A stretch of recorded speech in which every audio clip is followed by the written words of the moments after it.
இப்பதியில் வந்தால் எள்ளளவும் தோஷமில்லை.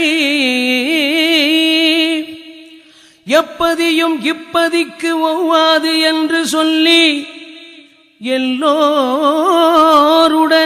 எம்பெருமாளும் மகிழ்ந்து அல்லல் வினை தீர்ந்து அதில் வாழ்ந்திருந்தனராம். அல்லல் வினை தீர்ந்து அதில் வாழ்ந்திருந்தனராம்.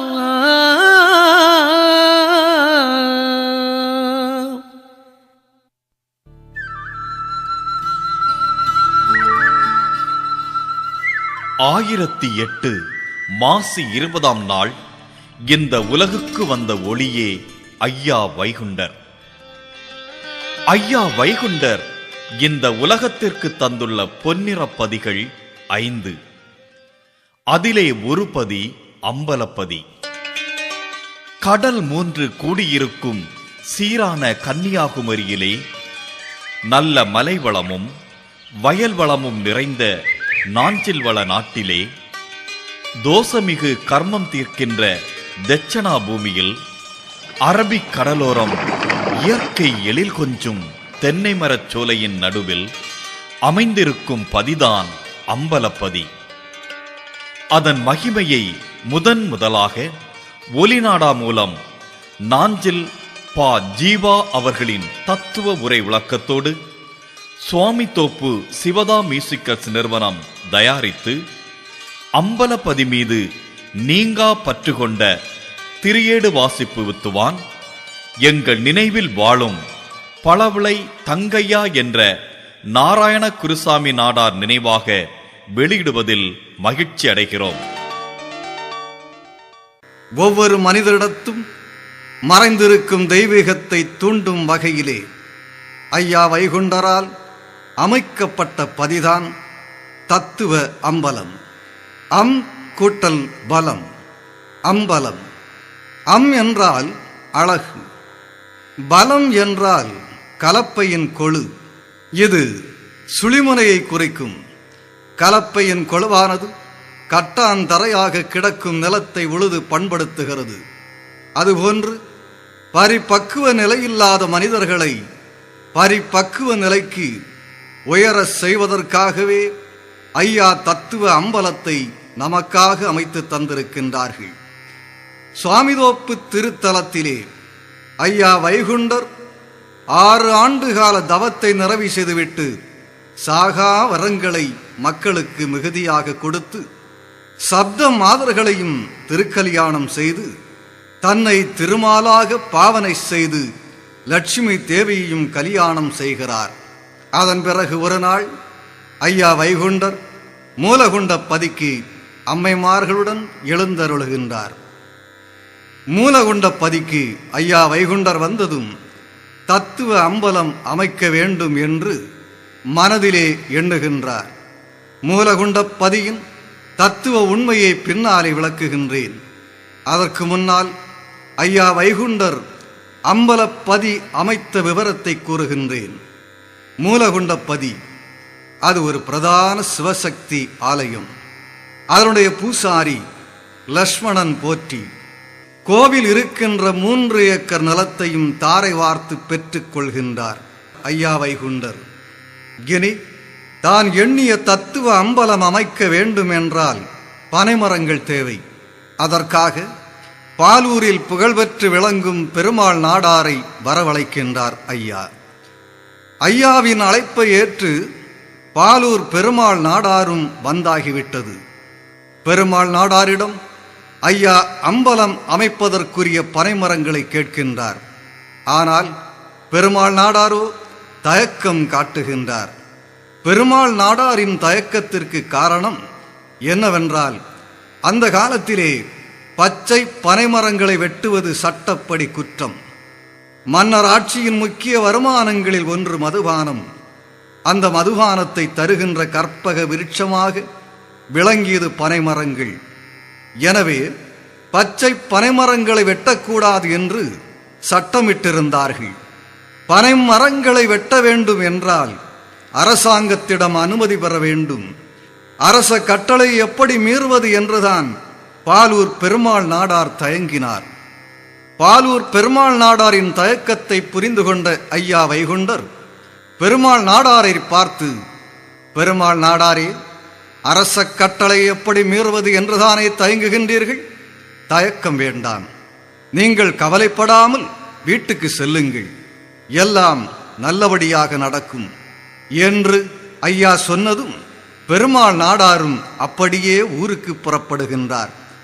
என்ன ஆச்சரியம்!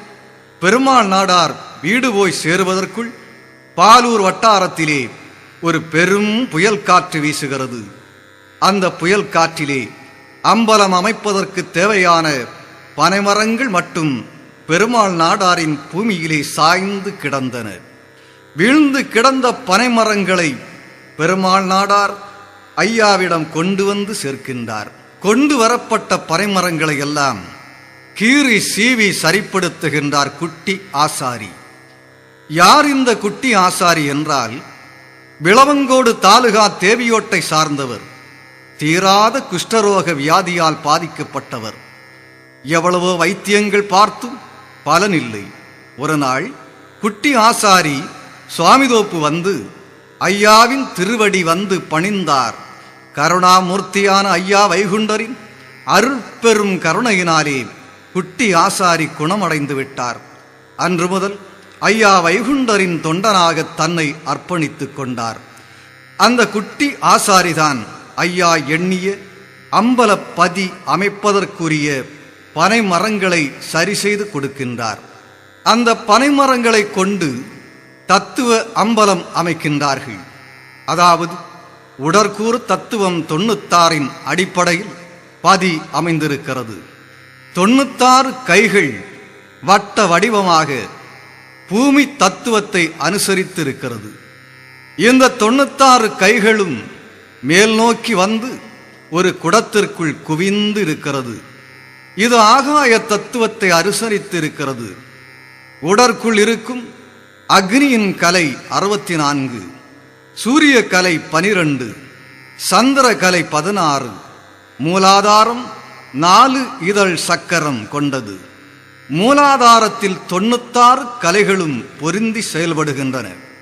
சூரிய சந்திர அக்னி ஆகிய எல்லா கலைகளையும் நடு நாடியாகிய சுழிமுனை வழியாக மேல் நோக்கி எழுப்பி சிரசின் மேல் அமைந்துள்ள 7வது ஆதாரமாகிய 1008 இதழ் தாமரை கொண்ட சகஸ்திர தளத்தில் சேர்த்தால் 64 கலைகளை உடைய பிரணவம் உதிக்கும். ஒரு பொருளாய் நிற்பதே பரபிரம்மம். அந்த பரபிரம்மம் இனிமையான சக்தியோடு இரண்டாகவும் பிரம்மன் விஷ்ணு உருத்திரன் என்ற 3 நிலைகளில் நிற்பவனாகவும் புருடார்த்தங்களாகிய அறம், பொருள், இன்பம், வீடு ஆகிய 4ஐயும் உணர்ந்தவனாகவும் மெய், வாய், கண், மூக்கு, செவி ஆகிய 5 இந்திரியங்களை வென்றவனாகவும் மூலாதாரம், சுவாதிஷ்டானம், மணிப்பூரகம், அநாகதம், விசுத்தி, ஆஞ்ஞை ஆகிய 6 ஆதாரங்களில் விருந்தவனாகவும் 7வது இடமாகிய சகஸ்திர தளத்தின் மேல் விளங்குவனாகவும் நிலம், நீர், காற்று, தீ, விண், சூரியன், சந்திரன், ஆன்மா ஆகிய 8 பொருட்களையும் உணர்ந்து அவற்றில் கலந்து விளங்குகிறார் ஐயா வைகுண்டர். இந்த உண்மை நிலையை உணர்த்தும் வகையில் அமைக்கப்பட்டதுதான் அம்பலப்பதி. அம்பலப்பதியின் பள்ளியறையில் நின்று ஐயாவை வணங்குகின்ற போது மனதின் அகத்திலிருந்து ஞான தீபம் தானாக உதயம் ஆகிறது. தத்துவ தரிசனம் தானாக வந்து கிடைக்கிறது. எளிமை, இனிமை, மகிமை 3ம் ஒன்றாக சேர்ந்து இருப்பதுதான் அம்பலப்பதி. ரயில் வண்டியின் எந்திரம் ஒன்று போய் சேர வேண்டிய இடத்திற்கு எந்திரம் மட்டும் தனியாக போவதில்லை. பிரயாணிகள் நிறைந்துள்ள பல வண்டி தொடர்களையும் தன்னோடு இழுத்துச் செல்கிறது. அதுபோலவேதான் அவதார மூர்த்தியினுடைய செயலும் இருக்கும் என்பதை ராமகிருஷ்ண பரமஹம்சர் சொல்லியிருக்கிறார்கள். ஐயா வைகுண்டரின் அவதார நோக்கமும் அத்தகையதே. உண்மை வேதத்தை வாழ்க்கை மூலம் விளக்க வந்தவர் ஐயா வைகுண்டர். அறிய முடியாத பரபிரம்மத்தை சாதாரண மனிதர்களும் அறிந்து உணர்ந்து பயன்பெறுகின்ற வகையிலே வடிவம் அமைக்கப்பட்ட தத்துவ அம்பலம்தான் அம்பலப்பதி. அம்பலப்பதியின் அமைப்பை ஐயா வைகுண்டர் அகிலத்திரட்டிலே சொல்லியிருக்கும் வாசகத்தை படித்தால் புரியும். தோப்பு பதிபோல் தொட்டிக் கட்டம்பலமும் கோப்பு புரையும் குளிர்ந்த மணியரங்கும் பள்ளியறையும் பார்சவுக்கை மண்டபமும் துள்ளியிகனை சுகசோபனம் வரவே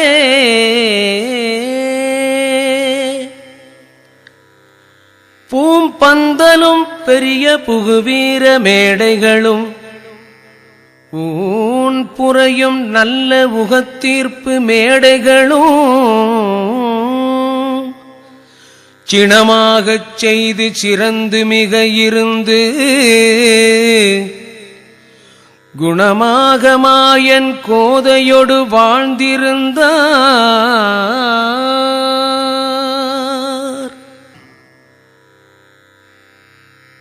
தோப்பு பதிபோல்.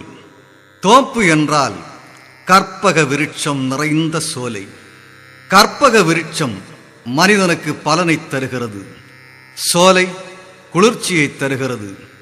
ஒரு தோப்புக்குள் நிற்கும் மரங்கள் எப்படி மனிதனுக்கு பலனையும் நிழலையும் தருகிறதோ அது மாதிரி அம்பலப்பதி மனிதனுக்கு தேவையான பலனையும் அருளையும் தருகிறது. இது பூமி தத்துவத்தை குறிக்கும். அடுத்து தொட்டி கட்டு அம்பலம் என்று ஐயா சொல்லுகின்றார். அம்பலம் என்றால் வெளி. இது ஆகாய தத்துவத்தை குறிக்கும். அதாவது மனிதனின் இயல்பான கீழ்நோக்குதலை தடுத்து மேல்நிலையாகிய பேரின்ப நிலைக்கு அழைத்து செல்லுதல் ஆகும். இந்த தன்மையும் அம்பலப்பதிக்குள் இருக்கிறது. இனி அம்பலம் என்பதற்கு பொது இடம் என்றும் ஒரு பொருள் உண்டு. பெரும்பாலும் ஐயாவின் வழிபாட்டு ஸ்தலங்களுக்கு பதி என்றும் அம்பலம் என்றும் நிழல் தாங்கல் என்றும் பள்ளி என்றுதான் குறிப்பிடுகின்றார்கள். கோவில் என்ற வார்த்தையை ஐயா பயன்படுத்தவில்லை. கோவில் என்பது ஆதிக்க வெறி கொண்டவர்களின் கூடாரமாக அன்று செயல்பட்டது. தாழ்ந்த சாதி என்று ஒதுக்கப்பட்ட மக்கள் ஆலயங்களுக்கு வரக்கூடாது என்று தடை போட்டிருந்தார்கள்.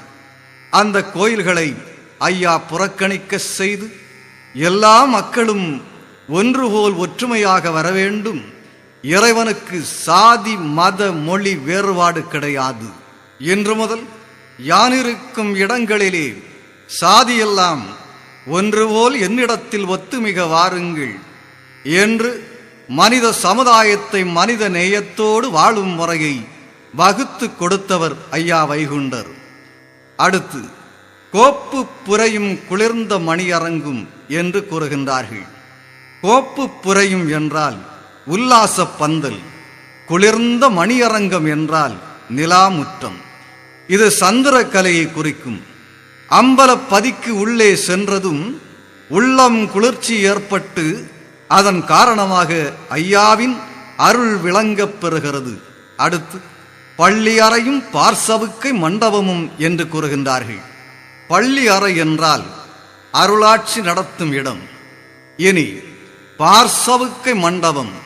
பார் என்றால் பூமி, சவுக்கை மண்டபம் என்றால் இளைப்பாறும் இடம்.